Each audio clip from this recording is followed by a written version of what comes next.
Shalom Aleichem, paz seja convosco. Você está no Israel para Jesus, programa dedicado a compartilhar informações e conteúdos a respeito do povo de Israel, a respeito dos judeus. Aqui falaremos a respeito dos costumes, das tradições, da cultura milenar do povo de Israel, como também compartilhar os desafios e as bênçãos do trabalho de evangelização.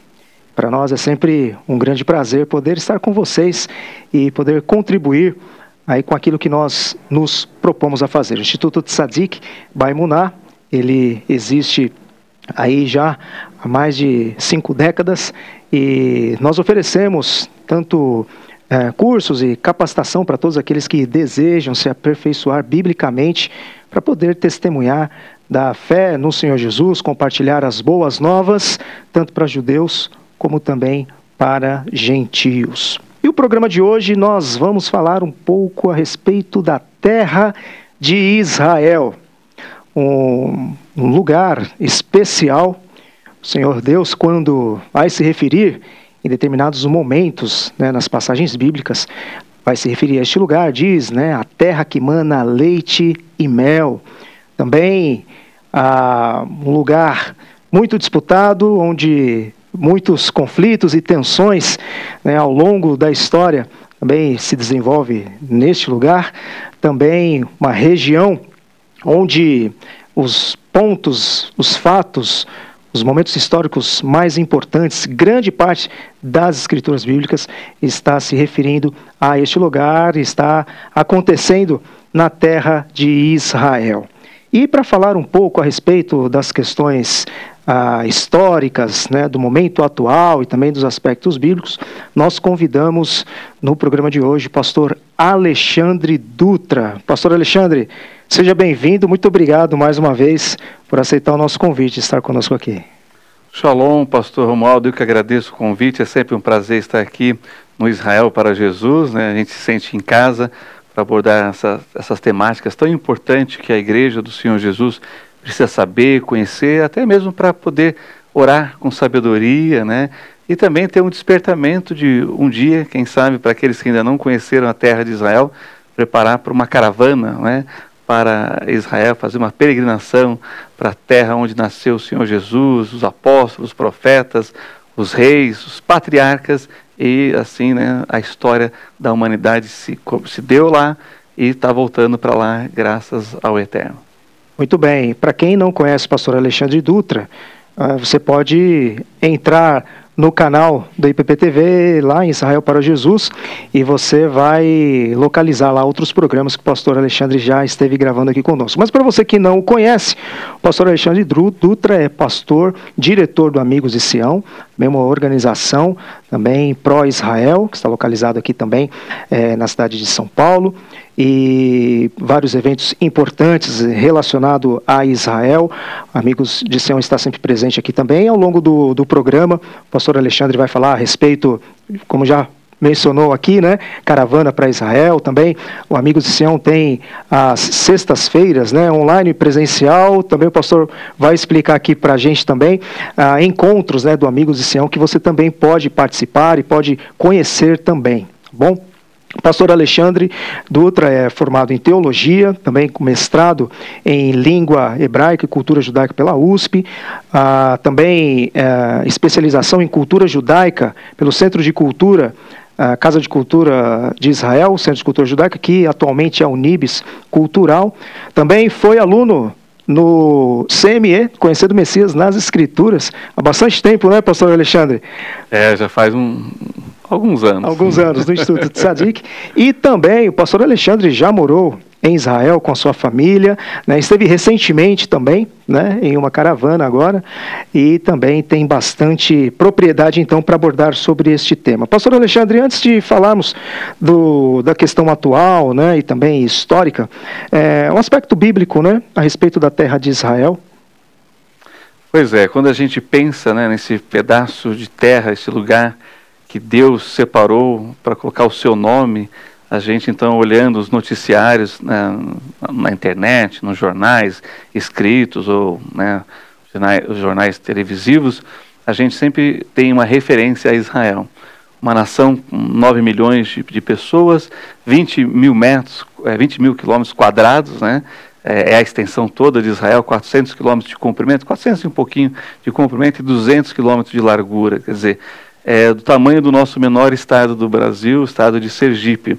Mas quando a gente olha para as questões bíblicas, que diz respeito a todas as nações e que, através do judaísmo, do cristianismo e até mesmo do islamismo, tem influenciado todas as nações na face da terra, a gente começa a perceber a importância, biblicamente, desse pedaço de terra chamado Israel.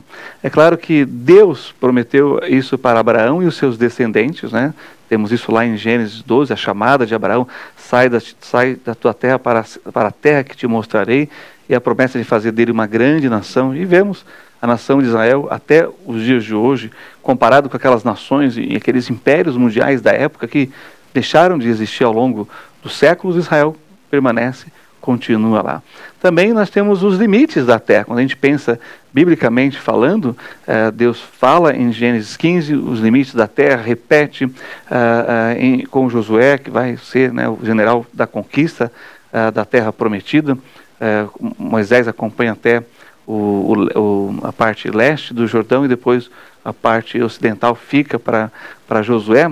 Mas também a gente vê a questão dos limites, desde o Eufrates até o Rio Jordão, né, que é um rio, não é o Rio Nilo, né, que a gente conhece, muito famoso no Egito, mas é um rio ali, justamente fazendo aquela na divisa ali dentro do continente asiático com o continente africano. Então, é uma terra muito maior do que Israel é hoje e que nós sabemos que só se cumprirá no milênio com o reinado do Messias. Davi expandiu muito daquilo que, né, Saul conquistou, e Salomão ainda um pouco mais além e manteve. Porém, atualmente Israel já não é mais, né, aquilo que Deus prometeu. Porém, a profecia se repete lá no profeta Ezequiel, dizendo que vai conquistar sim tudo aquilo que Deus prometeu para eles, biblicamente falando, né? Muito bem. É o local, os judeus, né, costumam dizer, né, o lugar mais importante da terra é Israel, o lugar mais importante de Israel é Jerusalém. E há há um anseio, né, dos judeus da diáspora, sobretudo, né, estão espalhados em diversas partes do mundo, né, esse desejo, esse anseio pela terra de Israel. Tanto é que numa das principais festas judaicas, né, o Pesach, Páscoa, né, no final diz, né, Leshaná Rabá Bierushalayim. O que quer dizer, pastor? No ano que vem, em Jerusalém. Existe esse desejo por parte da comunidade judaica, talvez não todos os judeus, né, mas por grande parte da comunidade judaica espalhada pelas nações, de pisar em Israel. Tem toda a questão da aliá, né, que incentivo, né, tem esse anseio no coração dos judeus da terra, né, como algo, né. Sim, quando a gente pensa, né, tem muitas famílias que têm condições e fazem o bar mitzvah, né, que é a maioridade religiosa para o menino, e o bat mitzvah, que é a maioridade religiosa para a menina aos 12 anos e menina aos 13 anos, ao invés de ir para Disney comemorar, eles vão para Jerusalém, vão para Israel. Existem também várias associações, instituições judaicas que trabalham com jovens, que levam grupos e grupos de jovens de escola judaica ou de instituições judaicas para conhecer Israel. E como você falou, tem a questão da aliá, o direito de retorno dos judeus espalhados pelo mundo todo para Israel, com todo o apoio logístico, também de suporte financeiro, além de curso de hebraico e recolocação profissional em Israel, para aquelas famílias, casais com filhos, solteiros, famílias inteiras que desejam imigrar para Israel. Essa é a lei do retorno, chamada aliá, desde 48. Então, você tem, por parte do governo e de instituições judaicas, essa fomentação para que todos, né, da comunidade, em qualquer lugar do mundo, possam conhecer Israel. E claro, também temos essa parte pessoal e individual.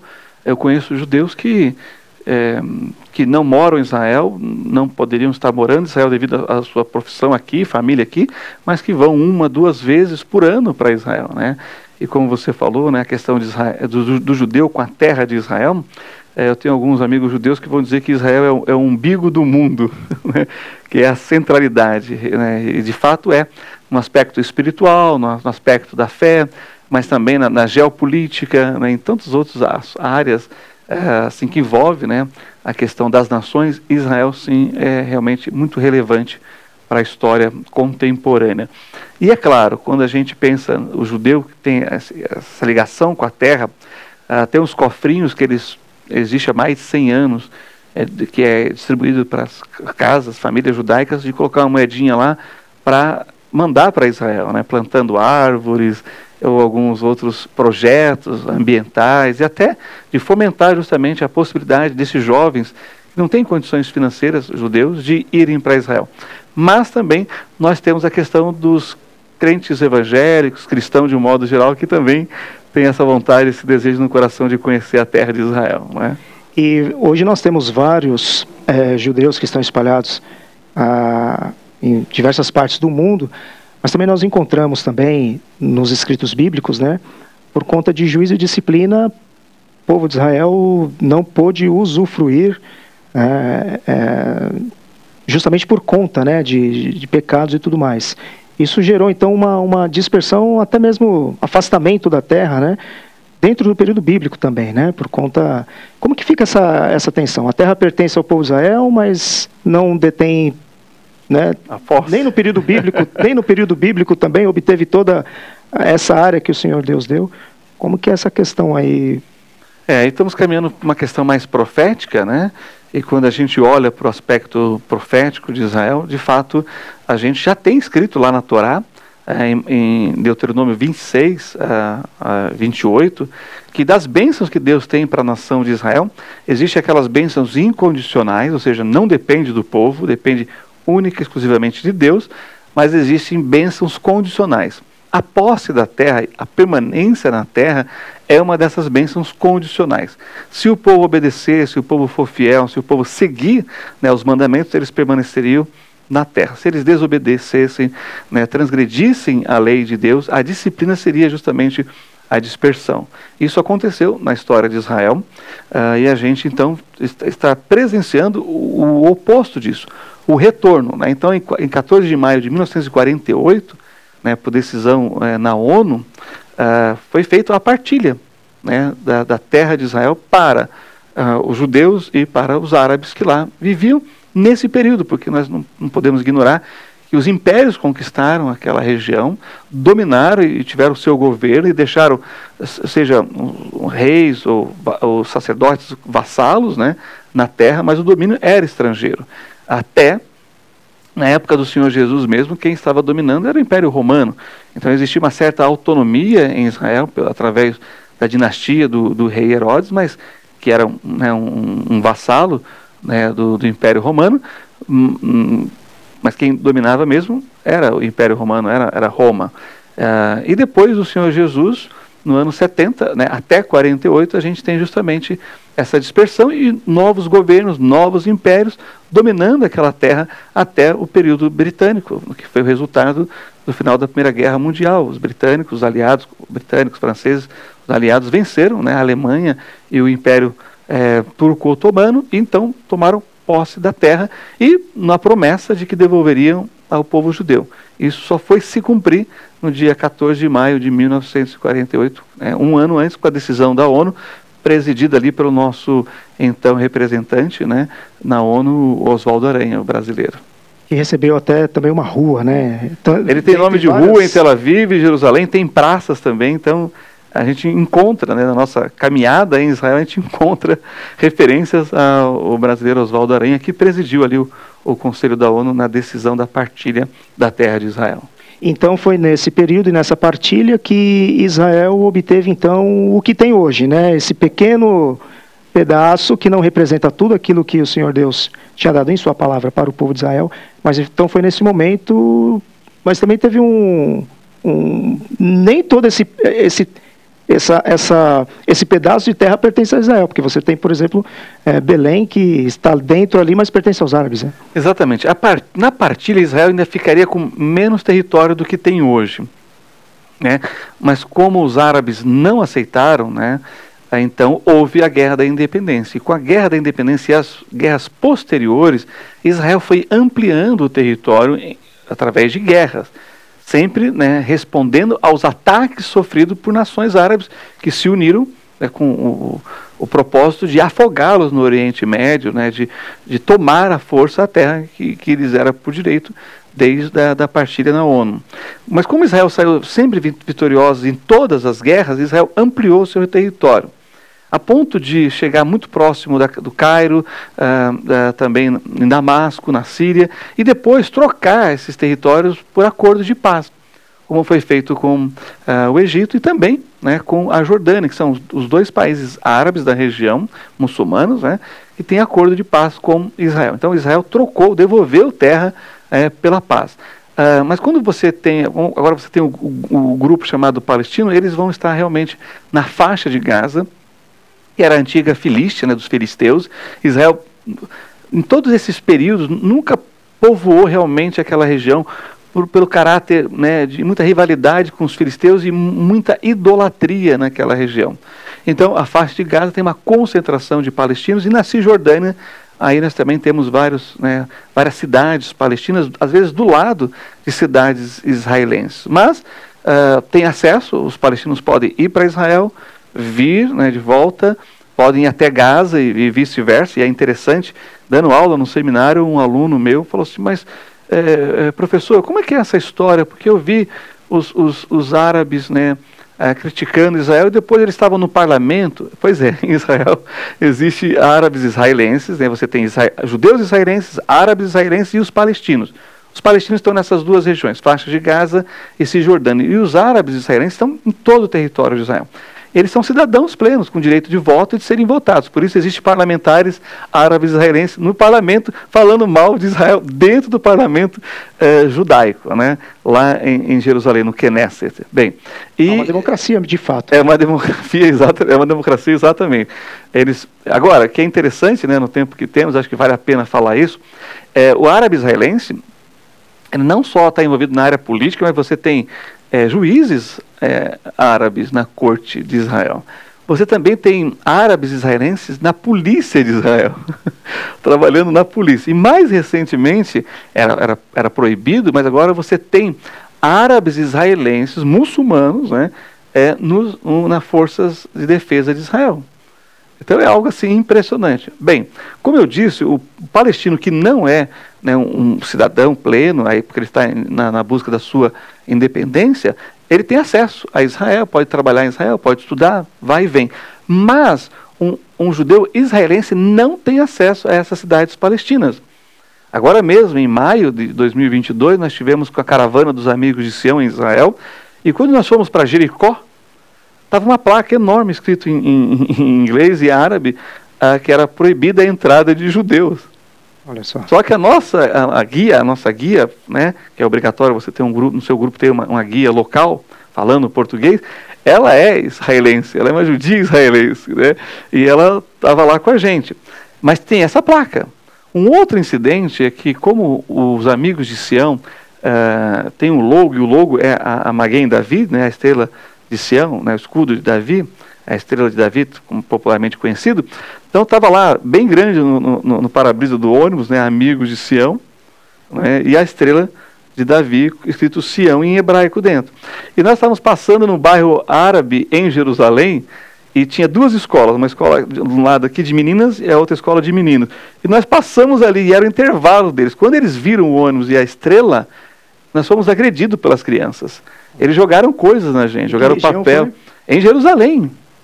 Só que nós estávamos passando num bairro de Jerusalém, um bairro árabe israelense.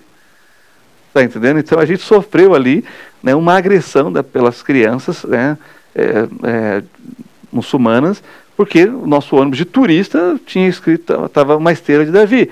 Só que o nosso motorista é justamente um muçulmano de Belém. Então ele gritou com as crianças e a gente foi embora, entendeu? Então tem essas questões realmente, esses contrastes que a gente só encontra em Israel. Sim. Jerusalém, Israel, né, o centro do mundo, né? Sempre está presente nos jornais, né, os acontecimentos que surgem, né? Recentemente agora eu vi uma publicação, esta semana, né, numa rede social de um pastor, ele mostrando imagens de mísseis, eu não sei se são atuais, porque eu acabei não acompanhando por esses dias, mas mísseis sendo voltados para Israel, né? Por conta, né, dos árabes ali e grupos terroristas. Jerusalém é um lugar seguro? Então, Jerusalém é mais seguro do que São Paulo. Na verdade, com todos esses conflitos, intifadas que a gente ouve falar, esses atentados terroristas, ainda em Israel morrem mais pessoas em acidente de carro do que pela guerra, né? É muito mais seguro você andar com o seu celular, com o seu relógio, o seu iPhone, o seu notebook na madrugada de Jerusalém ou em qualquer outra cidade de Israel, que você está seguro. São raros os assaltos, os furtos, né? Assassinatos, é muito raro em Israel. Proporcionalmente eu estou falando. Então é muito mais seguro você estar em Israel do que estar andando na cidade de São Paulo, né? Mesmo com esses...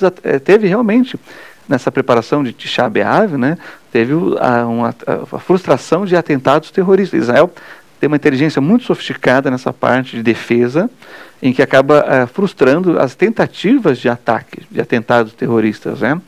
E a questão dos foguetes, esses foguetes são lançados de forma indiscriminada contra Israel, caindo inclusive até em territórios árabes israelenses ou palestinos, né? Mas como Israel tem um sistema de defesa que é o Iron Dome, então a precisão do Iron Dome dessa vez, agora recente, dia 5 e 6 de agosto de 2022, foi de 90%. Os foguetes foram abatidos em 90%. E os outros 10% é porque ia cair em lugares desertos, sem a população, ou em plantação, ou em algum lugar, mas que não havia moradias ali.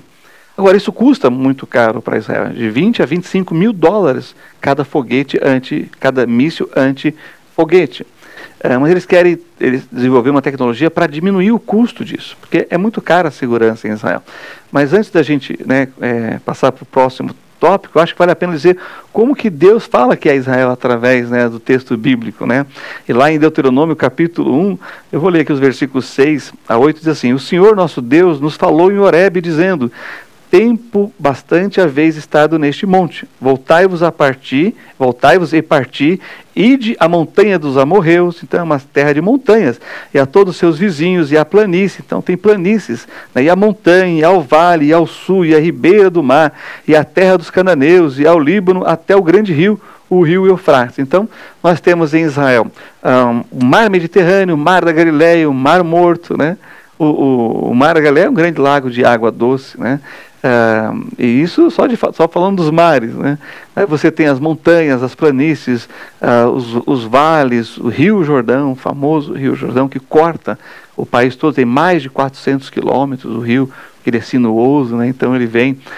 Realmente há uma beleza natural, você tem o deserto no sul, as montanhas, o Hermon no norte, que no inverno com a neve fica congelado. Então você tem o deserto no sul e a neve no norte. Então o contraste da beleza natural de Israel também é sensacional. E eu tenho uma frase, eu acho que dá para sintetizar bem essa questão, que é o seguinte: todos os acontecimentos bíblicos ocorreram em um tempo e um lugar determinado. O tempo é a história, o lugar é a geografia, né? E quem desvenda tudo isso é a arqueologia. Então, quando você visita Israel, você está lidando diariamente com os achados arqueológicos. Para você ter uma ideia, em 2012, quando eu estive lá, o tanque de Siloé era em um lugar. Em 2019 já era em outro. E agora, né, em 2022, ele está pronto para visitação. Só que nós fazíamos um caminho diferente do que o caminho dos sacerdotes, né, quando eles iam buscar a água em Siloé, o tanque de Siloé, para a purificação do altar no templo. Só que eles estão escavando e logo você vai poder fazer o caminho que os sacerdotes faziam para buscar a água. Então, a gente vai descobrindo, conforme você vai visitando Israel, né, juntamente com os arqueólogos, novos lugares que estão descritos na Bíblia Sagrada. E como você colocou no início, esse movimento de retorno dos judeus para Israel está sendo cada vez mais mais presente, né? Qual é a população hoje? Né? Sei que é difícil a gente ter uma precisão, né? Estimativas. Quanto há de judeus hoje em Israel? Quanto há de judeus fora de Israel? E o que explica esse movimento de cada vez mais judeus retornando para a Eretz Israel? A população de Israel são 9 milhões, dos quais 2 milhões são árabes israelenses. Né? Então, seriam 7 milhões de judeus israelenses em Israel. Nova York tem mais do que isso. Então, existe mais judeus fora de Israel do que em Israel. Além de, na faixa de Gaza, você ter 3 milhões e meio de palestinos e na Cisjordânia mais 3 milhões e meio de palestinos, aproximadamente. Então, de fato, a população judaica, segundo os dados oficiais, está em 15 milhões, mas eles nunca alteram esses 15 milhões, né? Na minha opinião, já passou de muito mais que 20 milhões, mas tem todo o critério também para reconhecer quem é judeu. O judeu, segundo a religião judaica, é quem é filho de mãe judia. Então, se o seu pai é judeu, mas a sua mãe não é judia, você não nasceu de ventre judeu, você não é considerado legalmente judeu, aí tem que passar por um processo de reconhecimento na sinagoga, né, ou até, dependendo da situação, né, de conversão. Nós temos muitos brasileiros de origem judaica, os cristãos novos, mas isso não é reconhecido oficialmente, né, pela religião, mas a questão política do parlamento israelense já está flexibilizando muitas coisas para ser investigada e investindo nessa questão, justamente para ver o interesse, né, desses cristãos novos de voltarem à fé e assim também terem o direito de imigrar para Israel.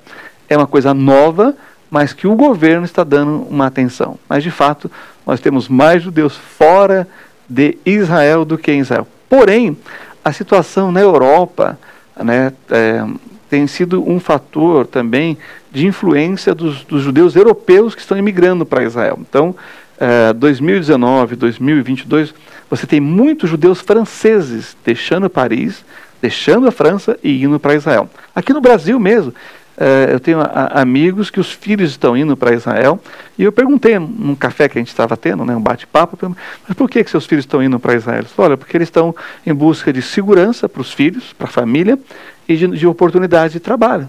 Então Israel, apesar de todos esses desafios, ainda é um lugar que o judeu está voltando. Né? Não como a gente gostaria, ou como o Estado gostaria, mas os judeus estão voltando para Israel, e isso é profético. Muito bem. Pastor, nosso tempo está esgotando, mas eu queria que a gente destinasse os últimos minutos aí para falar sobre como é que alguém, né, um irmão, pode ir para Israel. Você estava falando aí a respeito da questão um pouco do clima, a questão do relevo, como é que é, né, os sítios arqueológicos. Amigos de Sião fez recentemente uma caravana, mas tem uma próxima caravana para ir aí nos próximos meses aí, né, ou no próximo ano. Exatamente. Nós estamos com a caravana para o próximo ano, julho de 2023. Então nós vamos fazer toda aquela região do Mar Morto, né, o norte de Israel, a Galileia e o centro, né, com Jerusalém. E vamos passar pela Turquia, então tem um bônus aí, um plus, né, então vale a pena pensar. Vamos fazer os principais lugares e é uma caravana de 12 dias, é um roteiro que eu elaborei, os hotéis são muito bons, com toda a infraestrutura que a gente precisa, porque vamos andar de manhã até a noite, precisa ter um bom hotel para dormir, boa comida, né, e vamos passar nesses lugares principais. Estamos falando, por exemplo, aqui do tanque de Siloé. Nós vamos, por exemplo, andar no túnel do rei Ezequias, que foi feito há 2.700 anos atrás, né, na rocha, escavado na rocha, na picareta, sem GPS, sem o tatuzão de São Paulo, né, e eles saíram quase 900 metros e se encontraram no meio do caminho para justamente proteger a água do cerco que viria, né, de Nabucodonosor. Então, Israel é um lugar realmente sensacional. E a última frase que eu gostaria de falar, então, é justamente o seguinte: Israel é o lugar da revelação, da fé e da confirmação das Sagradas Escrituras. Quem viajar para Israel conosco no ano que vem, na caravana de julho ou de outubro, vai justamente confirmar isso. E quem se interessar, entre em contato por meio de quais canais, pastor? Pode entrar em contato comigo, né? Meu número é o 11, aqui de São Paulo, 975332159, é o número do WhatsApp também. Muito bem, então dá para se programar, tem tempo, mas correr para garantir a vaga, né? Exatamente, o parcelamento, né, para não pesar tanto. Né? Muito bem. Pastor Alexandre, muito obrigado por receber o convite e aceitar de estar conosco aqui. E esperamos aí, numa próxima oportunidade, estarmos juntos discutindo outros temas também tão bons e gostosos como esse de hoje. Tá ok, prazer. Shalom Aleichem.